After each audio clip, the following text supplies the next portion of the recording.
Bonjour et bienvenue sur le site apprentissagevirtuel.com. Aujourd'hui, nous abordons le fonctionnement de l'instruction MessageBox.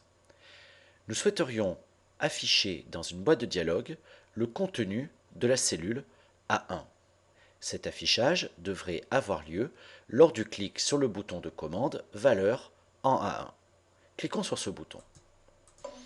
Nous voyons effectivement apparaître une boîte de dialogue générée par l'instruction MessageBox.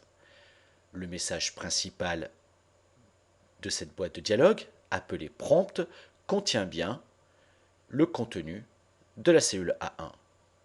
Cette boîte de dialogue est constituée d'une barre de titre, contenant ici le titre Microsoft Excel, et d'un ou plusieurs boutons, ici simplement le bouton OK. Nous allons cliquer sur ce bouton OK. Essayons de comprendre comment cette instruction de sortie, MessageBox, a été programmée. Accédons à l'onglet Développeur de notre ruban, puis cliquons sur le bouton Visuel basique pour retrouver l'ensemble de nos procédures. La procédure, bouton 1, clic, correspond à l'affichage du MessageBox lorsque nous avons cliqué sur le bouton. Avant d'analyser cette procédure, constatons simplement qu'il a été déclaré au niveau global une variable nommée cellule de type string.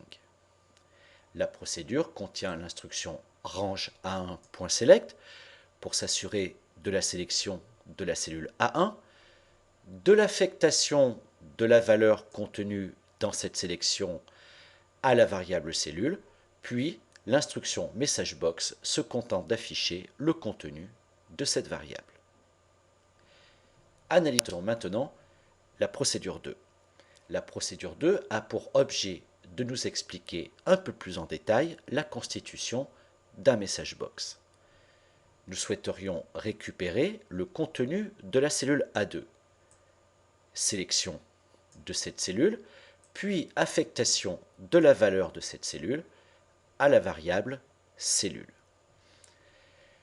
La dernière instruction, MessageBox, affichera le résultat, le contenu de A2 et auquel nous ajoutons le contenu de la variable cellule, puis un ensemble de paramètres permettant la constitution de cette boîte de dialogue.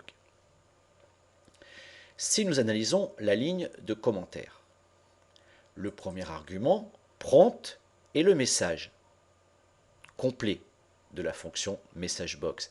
Ici, la chaîne de texte, le contenu de A2 et auquel on ajoute le contenu de la variable cellule.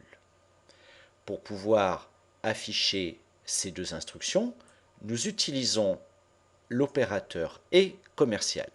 L'opérateur et commercial est appelé opérateur de concaténation. Effectivement, la concaténation est l'addition de deux chaînes de caractères. Ensuite, nous trouvons trois constantes appelées constantes visuelles basiques. Ces trois constantes permettent de décrire intégralement l'affichage de la boîte de dialogue. Le type de boîte permet de choisir le nombre de boutons et la fonctionnalité de ces boutons. Ici, VB OK Cancel m'indique que la boîte sera constituée de deux boutons, un bouton OK, un bouton abandonné. Type de logo permet de choisir le logo qui s'affiche dans la boîte de dialogue. Point d'interrogation, point d'exclamation ou d'autres logos. Le dernier argument, bouton actif, permet de préciser quel est le bouton actif par défaut.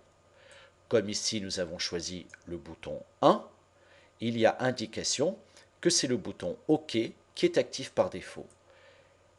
Plus clairement, cela veut dire qu'en cas d'appui sur la touche Entrée, c'est le bouton OK qui sera validé.